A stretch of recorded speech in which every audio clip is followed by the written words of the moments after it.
शाम जो पैगाम है वो पहला ग्रंथियों दूसरे बाब की पहली 2 आयात हैं, और जो आज का मजमून है वो नोट कर लीजिए। मसीह मसलूब की खुशखबरी और हमारी निजात। मसीह मसलूब की खुशखबरी और हमारी निजात, ये आज का मजमून है। और थोड़ा सा कानों को ऐसा महसूस होता है कि ये कैसा मजमून है कि उसकी मसलूबियत भी खुशखबरी है। हालांकि मसलूबियत दुनिया के नजदीक खुशखबरी नहीं है। किसी को मसलूब कर दिया जाए, किसी को सलीब पर लटका दिया जाए, ये गुड न्यूज कैसे हो सकती है? लेकिन इंजील का जो पैगाम है, जो रसूलों की मुनादी का मरकजी पैगाम है, रसूलों ने बहुत सारे हमारी लाइफ के जो एरियाज हैं उनको कवर किया है, लेकिन उनका जो मरकजी पैगाम था वो सलीब का पैगाम था। खाली कब्र थी, रेजरेक्शन। तो आओ देखें मुकद्दस कलाम में से पहला ग्रंथियों दूसरे बाब की पहली और दूसरी आयतें मुकद्दसा। 2 आयात को हम पढ़ेंगे। और ए भाइयों, जब मैं तुम्हारे पास आया और तुम में खुदा के भेद की, हाँ जी, तुम में खुदा के भेद की मुनादी करना, यानी जो सलीब है, जो मसलूबियत है, ये भेद भी है। आओ देखें जी, खुदा के भेद की मुनादी करने लगा तो आला दर्जा की तकरीर या हिकमत के साथ नहीं आया, क्योंकि मैंने ये इरादा कर लिया था कि तुम्हारे दरमियान यीशु मसीह बल्कि मसीह मसलूब के सिवा और कुछ ना जानूंगा और मैं कमजोरी। बहुत शुक्रिया। मुकद्दस कलाम के पढ़े सुने समझे और कबूल किए जाने पर खुदा उनकी बरकत सबके आमीन। और भाइयों, जब मैं तुम्हारे पास आया, कुरिन्थस के ईमानदारों को, चर्च को ये पैगाम दे रहे हैं। और ए भाइयों, जब मैं तुम्हारे पास आया और तुम में खुदा के भेद की मुनादी करने लगा। मसलूबियत भेद भी है, भेद, मिस्ट्री, जिसको आसानी से समझा नहीं जाता। इसलिए दुनिया आज तक सलीब को समझने से कासर है। वो ये तो मानते हैं कि मसीह को सलीब पर दिया जाना था, लेकिन वो कहते हैं मसीह मसलूब नहीं हुआ, उसकी जगह कोई और मसलूब हो गया। आज के पैगाम में हम सीखेंगे कि उसकी मसलूबियत खुशखबरी भी है और भेद भी है। हालेलुया। यीशु की मसलूबियत खुशखबरी भी है और भेद भी है, और ये हमारी निजात की बुनियाद है। ये हमारे फेथ की फाउंडेशन है। अगर आप सलीब को क्रिश्चियनिटी से निकाल दें, मसीह की मसलूबियत को मसीहत से निकाल दें, मसीहत तारीक हो जाएगी। ये रोशन चिराग की मानंद है। आप जरा अल्फाज पर गौर करें जो रूह की तहरीक से कुरिन्थस के ईमानदारों को कलमबंद किए गए। दूसरी आयत में क्या कहते हैं मुकद्दस पौलुस रसूल? क्योंकि मैंने ये इरादा कर लिया था कि तुम्हारे दरमियान यीशु मसीह बल्कि मसीह मसलूब के सिवा और कुछ ना जानूंगा। Christ centred ministry. कौन सी मिनिस्ट्री? बिदात में आपको पता क्या है? जो कल्ट्स हैं क्रिश्चियनिटी में हम देखते हैं, बिदात का हमें सामना है, उनमें वो जिसकी पैरवी कर रहे होते हैं ना, जिस शख्स के वसीला से वो कल्ट उन तक पहुंची है, वो उसको ज्यादा प्रमोट करते हैं, क्राइस्ट को डाउन रखते हैं। लेकिन रसूलों की प्रीचिंग, रसूलों की मुनादी, उनकी खिदमत का जो मरकज था वो खुदाए कदूस यीशु अल मसीह था। इस जगह पर क्या कहते हैं मुकद्दस पौलुस रसूल? मैंने ये इरादा यानी डिटरमिन कर लिया था। कि तुम्हारे दरमियान आकर यीशु मसीह, क्या लिखा है जी, क्या अल्फाज है, यीशु मसीह बल्कि, यानी फौरन रुल कुद्स ने मुकद्दस पौलुस रसूल को तहरीक दी। उन्होंने पहले कहा यीशु मसीह और फिर बल्कि, साथ ही उसने यीशु मसीह की मसलूबियत को ऐड कर लिया। फील किया अपनी स्पिरिट में कि यीशु मसीह सलीब के बगैर नामुकम्मल है, सलीब के बगैर मसीहत नामुकम्मल है। यीशु मसीह की मसलूबियत हमारे ईमान की बुनियाद और मसीहत का मरकजी पैगाम है। मुकद्दस पौलुस रसूल ने कुरिन्थुस की कलीसिया को बहुत सारे पैगामात दिए, बहुत सारे मौजूआत। सबसे पहला मौजू क्या था? कुरिन्थुस के ईमानदार बटे हुए थे, डिवाइडेड थे, स्कैटर्ड थे। वो अलहदा अपनी अपनी बोलियां, अपनी अपनी मिशन, अपने अपने लीडर नु, कोई कह रहा था मैं पालूस का हूं, कोई कह रहा था मैं अपलूस का हूं, कोई कैफा का।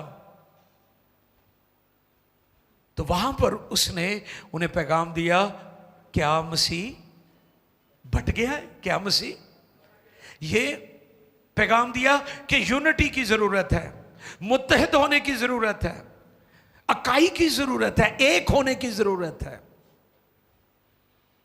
यगानगत की जरूरत है, यूनाइटेड होने की जरूरत है, यूनियन चाहिए हमें। जुड़ जाओ एक दूसरे के साथ, मजबूत करो एक दूसरे को। तो फिर उसने बहुत सारे पैगाम दिए, लेकिन उसकी रोया में, उसके फलसफे में, उसकी मुनादी में जो सबसे बड़ा अजीमुल शान पैगाम था वो सलीब का पैगाम था। आमीन। इसलिए वो कहता है यीशु मसीह बल्कि मसीह मसलूब, हालेलुया, के सिवा, यानी मेरे पैगामात का मरकज मसीह और उसकी सलीब है। और यह सलीब आज भी दुनिया को बचाती है। मसलूबियत एक भेद है। और इंसान का सबसे बड़ा मसला क्या है? गुनाह। दुनिया का सबसे बड़ा मसला क्या है? सिन। सिन की तशरीह क्या है? खुदा की नाफरमानी, हुक्म अदूली, शरा की मुखालफत। जो कुछ खुदा ने कवानीन दिए हैं उनसे हटकर जिंदगी बसर करना, यह गुनाह है। और गुनाह के नताइज क्या निकले कि खुदा से भी हमारी रफ़ाकत टूट गई, हमारे आपस में भी रिश्ते खराब हो गए, दोनों तरह से। और सलीब पर दोनों तरह से ये रिश्ते बहाल हो चुके हैं। मैंने अमूदी और उफ़की बताया था, दो हिस्से हैं इसके सलीब के। कितने? अमूदी और उफ़की। और यानी खुदा और इंसान के साथ भी सुलह हो गई, इंसानों की आपस में भी सुलह हो गई। आमीन। ये काम हुआ है सलीब पर। तो इसलिए सलीब को पूरे तौर पर अंडरस्टैंड करना बहुत जरूरी है। पहला पतरस दूसरे बाब की 24वीं आयत, आओ देखें। हम आज सीख रहे हैं मसीह मजलूब की खुशखबरी और हमारी नजात।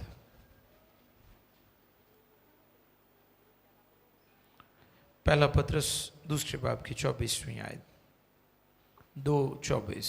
वो आप हमारे गुनाहों को, वो आप हमारे गुनाहों को अपने बदन पर लिए हुए, अपने बदन पर लिए हुए सलीब पर चढ़ गया, सलीब पर चढ़ गया, ताकि हम गुनाहों के एतबार से मरकर रास्तबाजी के एतबार से जिए और उसी के मार खाने से तुमने शिफा पाई। हालेलुया। सलीब पर हमारी सब जरूरतें पूरी हो गई हैं। बोले आमीन। सलीब पर उसने हमारी हर एक जरूरत को पूरा कर दिया है। कंप्लीट, मुकम्मल पैकेज है हमारे पास। अब हमें किसी और कफारे, किसी और तरीके, किसी और फार्मूले, किसी और पैगाम की जरूरत नहीं है, क्योंकि सलीब पर कलमा खुदा यीशु अल मसीह ने निजात का काम मुकम्मल कर दिया। हालेलुया। इसलिए बतौर मसीह हम कुर्बानियां नहीं गुजरानते, यानी बैलों बकरों बछड़ों का खून नहीं हम गुजरानते, क्योंकि हमारे लिए आखिरी और अफजल कुर्बानी अदा कर दी गई है सलीब पर। यस, सलीब पर यह काम मुकम्मल हो गया है। जो पुराने हित की कुर्बानियां थी वो अच्छी थी, लेकिन वो आर्जी थी, वो वक्ती थी, लेकिन जमानों के आखिर में यीशु अल मसीह खुदा के बेटे ने अपने ही लहू से हमारी अब्दी खलासी कराई है। लिहाजा अब हमें किसी और खून, किसी और कफारे, किसी और कुर्बानी की जरूरत नहीं है।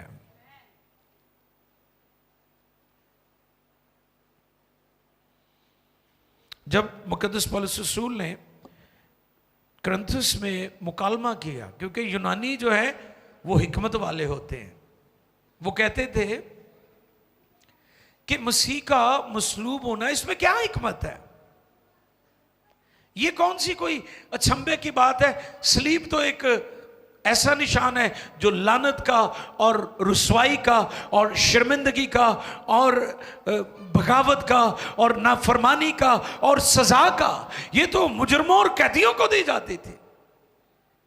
तो आओ देखें फिर पौलुस रसूल उनको क्या जवाब देते हैं। पहला कुरिन्थियों 15वें बाब की 3री आयत मुकद्दसा। पहला कुरिन्थियों 15वां बाब है, 3री आयत मुकद्दसा। यहां पर मुकद्दस पौलुस रसूल क्या पैगाम देते हैं, आओ देखें।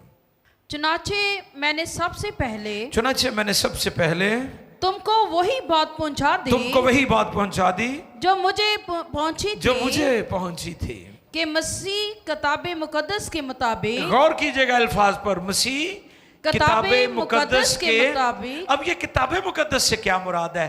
इससे मुराद पुराना अहदनामा है, इससे मुराद शरीयत की किताबें हैं, इससे मुराद सहाइफुल अंबिया है, इससे मुराद अंबिया अकबर, अंबिया असगर की किताबें हैं, इससे मुराद ज़बूरों की किताब है, इससे मुराद गज़लुल गुज़लात है, इससे मुराद इमसाल की किताब, तमाम शायरी की किताबें, तमाम तारीख की किताबें, तमाम हिस्टोरिकल बुक्स जो बाइबल मुकद्दस में है, वो सारी किताबें जो है किताबें मुकद्दस है।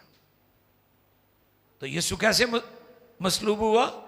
किताबे मुकद्दस। हाँ, नबियों ने कहा था, इल्हाम में दर्ज था कि खुदा का मसीह दुख उठाएगा, और यसाया 53 बाब में तो उसने पूरी पिक्चर दिखा दी है, जो आज भी पिक्चर आप पैशन ऑफ क्राइस्ट मूवी में देखते हैं। ये तस्वीर यसाया ने तकरीबन 7 सदियां पहले देख ली थी, और यहूदी यसाया 53 बाब पढ़े बगैर गुजर जाते हैं, क्योंकि वो इस बात को कबूल करने के लिए तैयार नहीं है कि खुदा का मसीह दुख उठाएगा, और बाकी दुनिया भी इस बात को कबूल नहीं करती कि ये कैसी हिकमत है कि खुदा का मसीह दुख उठाएगा। लेकिन ये क्यों हुआ? क्योंकि किताबे मुकद्दस में लिखा हुआ है। सुने, जब मुकालमा किया तो उसने कोट क्या किया? यीशु मसीह किताबे मुकद्दस के मुताबिक हमारे गुनाहों के लिए मुआ और दफन हुआ और तीसरे दिन किताबे मुकद्दस उसका मरना भी किताबे मुकद्दस के मुताबिक था, और उसका जी उठना भी किताबे मुकद्दस के मुताबिक था।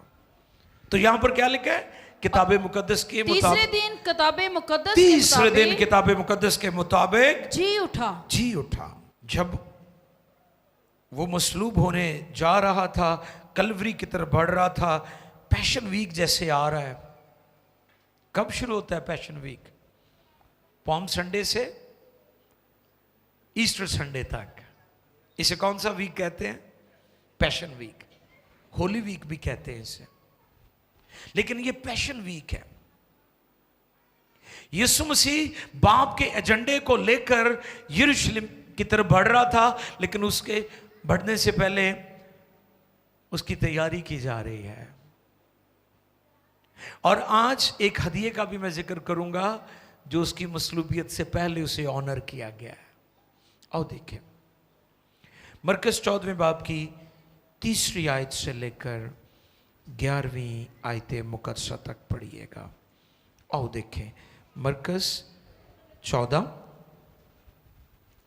3री आयत, मरकस 14 3 से 11 तक पढ़िएगा प्लीज। 3री आयत से शुरू करेंगे जी। जब वो बैतनिया में हाँ शमौन कोढ़ी के घर खाना खाने बैठा। हाँ जी, शमौन कोढ़ी के घर खाना खाने बैठा तो एक औरत जटामासी का, हाँ जी, जटामासी का बेशकीमत खालिस इतर संगे मरमर के इत्रदान में लाई और इत्रदान तोड़कर इत्र को उसके सर पर डाला। मगर बास अपने दिल में खफा होकर कहने लगे ये इत्र किस लिए जाया किया गया, क्योंकि ये इत्र 300 दिनार से ज्यादा को बिककर गरीबों को दिया जा सकता था। और वो उसे मलामत करने लगे। 11 तक हम पढ़ेंगे, लेकिन यहां थोड़ा सा सीख लें। ये तैयारी हो रही है मसलूबियत की, लेकिन वहां पर एक औरत आती है, वो इतरे जटामासी का खालिस इत्र लाती है, संगे मरमर का इत्रदान था, उसे तोड़ देती है। इस पर मैंने पहले भी बताया था कि जो चीज टूट जाए वो आपके इख्तियार से निकल जाती है। जिसको आप खोलते और बंद करते हैं वो आपके, तो इससे मुराद ये है कि अब उसने अपना दिल यीशु को दे दिया है। ये नहीं कई तोबा कर लेन, एक लत अगे तो एक लत पिछे, कदी निजात च चलन दे ने, कदी निजात तो बाहर चलन दे ने। नो, इस औरत से हम सीख सकते हैं। और आपको पता है कि औरत ये इत्र अपनी सारी जिंदगी औरतें यहूदी ट्रेडिशन में जमा करती थी, लड़कियां, और ये इत्र वो अपने दूल्हा को पेश करती थी, ऑनर करती थी। ये बड़ा बेशकीमत होता था। और इस पर मैंने बताया था कि ये हमारे मुल्क पाकिस्तान के सूबा केपी जो है, पेशावर के नज़दीक 4 सदा का इलाका है, इतरे जटामासी, वहाँ पर बनता था। और ऊंटों पर उसे फिर लेकर न्यू दिल्ली जाते थे और वहाँ से हिंदुस्तान से फिर यरूशलेम जाता था। इसलिए ये बहुत कीमती होता था। और जो औरत, जो लड़की जहेज में इत्र लेकर आती थी, उसकी बहुत ज़्यादा इज्जत की जाती थी। उसका शोहर उसे बड़ा ऑनर देता था। अब ये यीशु मसीह को अपना दूल्हा भी मान रही है। आमीन। और ये रूहानी रिश्ता है, और ये हम सब का रिश्ता है। कलीसिया दुल्हन है, इज्तिमाई रिश्ता है, और यीशु कलीसिया का दूल्हा है। ये तैयारी हो रही है। 11वीं तक कंप्लीट कीजिएगा प्लीज। जहां तक पढ़ा था उससे आगे पढ़िएगा प्लीज। यीशु ने कहा उसे छोड़ दो। उसे क्यों दिक करते हो? उसने तो मेरे साथ भलाई की है। बाइबल में ऐसे भी लोग हैं जिन्होंने रब ना भलाई की है। हालेलुया। रब तो साढ़े नाल सारे ना भलाई करदा, लेकिन बाइबल में ऐसे लोगों का भी तस्करा है। ये कोई मजहबी लीडर नहीं थे, लेकिन इसने खुदा के साथ भलाई की है। आमीन। और फिर क्योंकि गरीब गुरबा तो हमेशा तुम्हारे पास हैं। जब चाहो उनके साथ नेकी कर सकते हो। लेकिन मैं तुम्हारे पास हमेशा ना रहूंगा। जो कुछ वो कर सकी उसने किया। उसने दफन के लिए, किसके लिए? दफन के लिए। हाँ, ये दफन की तैयारी हो रही है। ये कफन दफन की तैयारी हो रही है, प्रिपरेशन हो रही है। यीशु मसीह ना सलीब से डरता था, ना सलीबी मौत से डरता था, बल्कि वो बेकरार था, वो बेचैन था। और ये सारी तैयारी हो रही है होली वीक की। यीशु अल मसीहा इससे पहले कि मसलूब हो, दुनिया और कौमों उम्मतों के लिए अपनी जान दे, ये तैयारी हो रही है। उसके दफन की तैयारी हो रही है। उसने दफन के लिए मेरे बदन पर पहले ही से इतर मला मैं तुमसे सच कहता हूँ कि तमाम दुनिया में जहाँ कहीं अंजील की मुनादी की जाएगी, ये भी जो उसने किया उसकी यादगारी में बयान किया जाएगा। आज भी इसको हम बयान कर रहे हैं और खुदा के जलाल के लिए जोरदार तालियां। उसने कहा अंजील की मुनादी पाकिस्तान में होगी या दुनिया में कहीं भी होगी, इसका जिक्र किया जाएगा, क्योंकि इसने मेरे दफन की तैयारी की है, ऑनर किया है। मसलूबियत से पहले हदिया लेकर आई है, और हदिया भी वो लेकर आई है जो उसके पास कीमती था। इसलिए जब भी खुदावंद को दें, बेस्ट दें, कोशिश करें उसे बेस्ट दें। कौन कौन था कफन दफन के टाइम? यीशु अल मसीह ने जब जान दे दी तो कौन कौन था वहां पर, पता है आपको? एक हवाला पढ़ ले, फिर उसके बाद मैं बता देता हूं। मत्ती 27वें बाब की, मत्ती की मार्फत इंजीली बयान 27वां बाब है, उसकी 60, 60 और 61 ये 2 आयात है, मैं चाहूंगा पढ़ दी जाए जी। 27, 60। और अपनी नई कब्र में, हाँ, कौन सी कब्र में? नई कब्र में, वो अपनी नई कब्र में जो उसने चट्टान में खुदवाई थी। हाँ, जो उसने चट्टान में खुदवाई थी। किसने? ये कौन था जिसकी कब्र में यीशु को रखा गया? किसकी कब्र?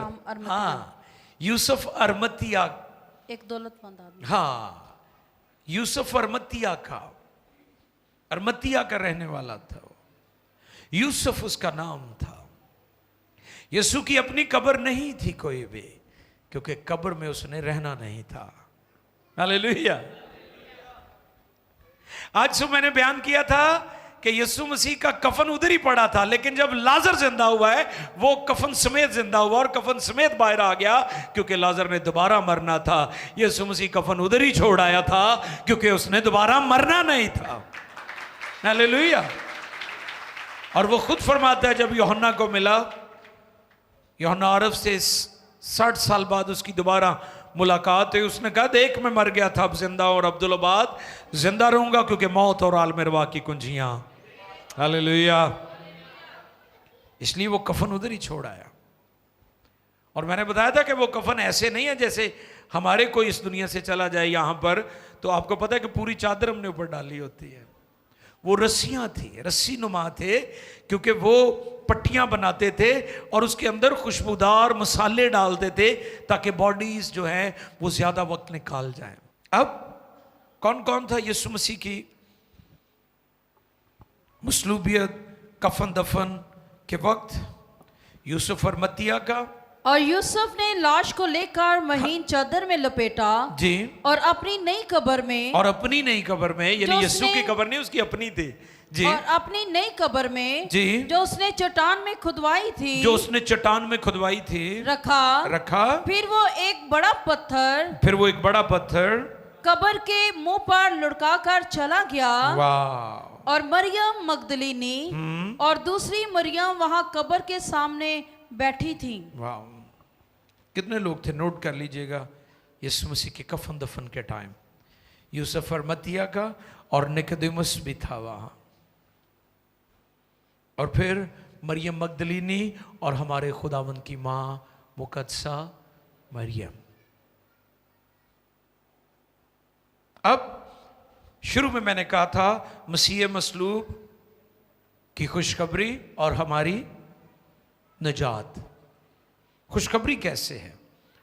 पहला पॉइंट, दफन होने की खुशखबरी। कौन सी खुशखबरी?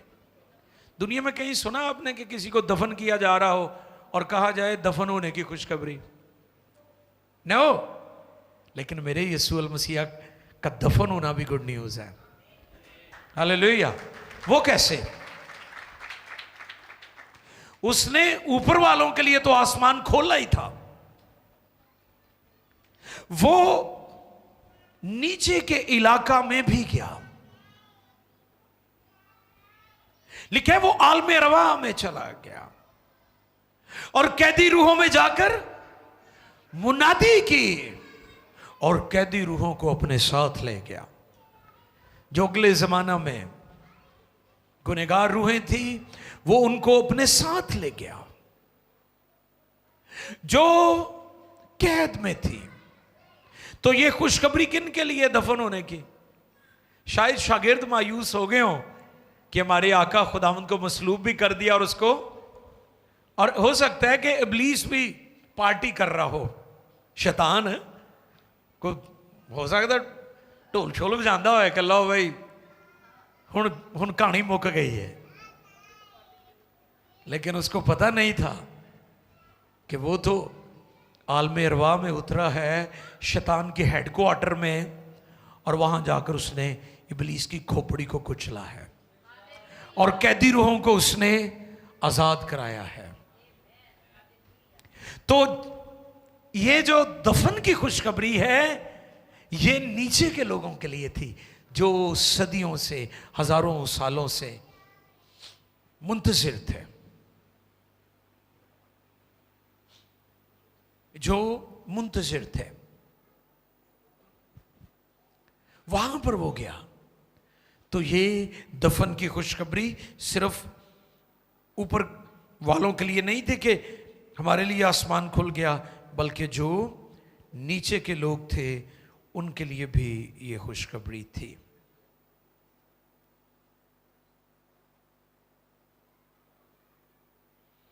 और फिर दूसरी खुशखबरी क्या है? डाकू कितने थे बताइए जरा मुझे। जी हाँ, आपने सीखा हुआ है, आपने सीखा हुआ है सबने। कितने थे? शाबाश। एक वो डाकू था जो बराबा था। सलीब किसको देनी थी? मसलूब किसने होना था? बराबा ने। तो ईद के मौका पर दस्तूर था कि कैदियों को छोड़ा जाता था। पाकिस्तान में भी है।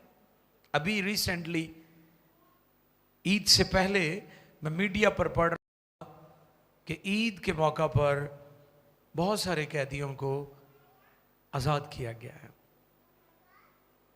तो यह दस्तूर हमारे मुल्क में भी है कि जब ईद आती है तो ईद के मौका पर जो कैदी होते हैं मामूली जुर्म किए या जो ऑलमोस्ट अपनी सजा का ज्यादा हिस्सा काट चुके हैं उन्हें छोड़ दिया जाता था।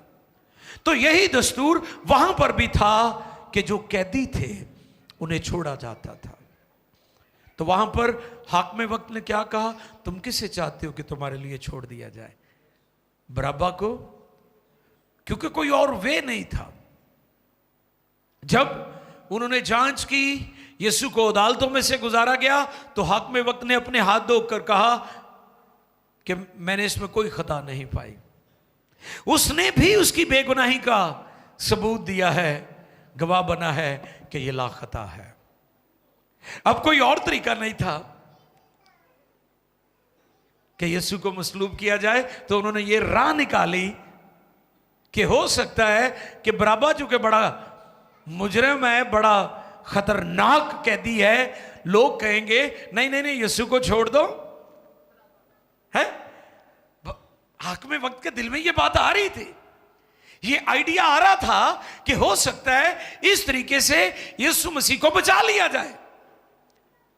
लेकिन वो नहीं जानता था कि यीशु मसीह की मसलूबियत, उसका सलीब पर जान देना जरूरी था, क्योंकि यह खुदा की तरफ से मुकर्रर था। तो वहां पर लोगों ने कहा बरअब्बा को छोड़ दो और यीशु को, बरअब्बा को और यीशु को सलीब दो। मैं अक्सर कहता हूं कि दुनिया ने हमेशा तारीकी का चुनाव किया है, दुनिया ने हमेशा बुरे का साथ दिया है। आप अपनी सोसाइटी में देख लें कि जितना करप्ट बंदा होगा उन्होंने उन्नियां ही लोग सलामा करनगे। जिन्ना भैड़ा होएगा ना, जिड्डा वड्डा राशि होएगा रिश्वतखोर, वो उन्ना ही लोग उसदा डर मनणगे कि ऐ बड़ी शैई। लोगों ने किसका चुनाव किया? बरअब्बा का, बुराई का, तारीकी का। तो डाकू कितने थे? 3, बरअब्बा और 2 यीशु के दाएं बाएं, जैसे हम देखते हैं। तो वहां पर यीशु अल मसीहा ने बरअब्बा की जगह ले ली। और यह खुशखबरी मैं देना चाहता हूं कि यीशु मसीह सिर्फ बरअब्बा के लिए नहीं मसलूब हुआ, यीशु मसीह पूरी दुनिया के लिए मसलूब हो गया। अच्छा, बरअब्बा को जब वो लेने गए होंगे ना कि आजा, अब उसे तो नहीं पता था कि मेरी जगह किसी और को मसलूब कर रहे हैं। ਉਹਦੀਆਂ ਲੱਤਾਂ ਕੰਬਦੀਆਂ ਹੋਣੀਆਂ ਨੇ ਜਦੋਂ ਕਿਸੇ ਬੰਦੇ ਨੂੰ ਫਾਂਸੀ ਤੇ ਚਾੜਨਾ ਹੋਏ ਨਾ, ਤੇ ਉਹ ਉਦੋਂ ਹੀ ਮਰ ਚੁੱਕਾ ਸੀ, ਨਹੀਂ तो आज़म खो चुका ਹੁੰਦਾ है। उसे नहीं पता था कि मेरी जगह कोई जान दे रहा है, मुझे कोई बचा रहा है। हो सकता है वो कांप रहा हो, लेकिन जो बाहर आया होएगा तो आंसू भी बहांदा होएगा, वो कौन है जिन्हें मेरी खातर जान देती, मैं तो बड़ा बुरा शख्स हाँ।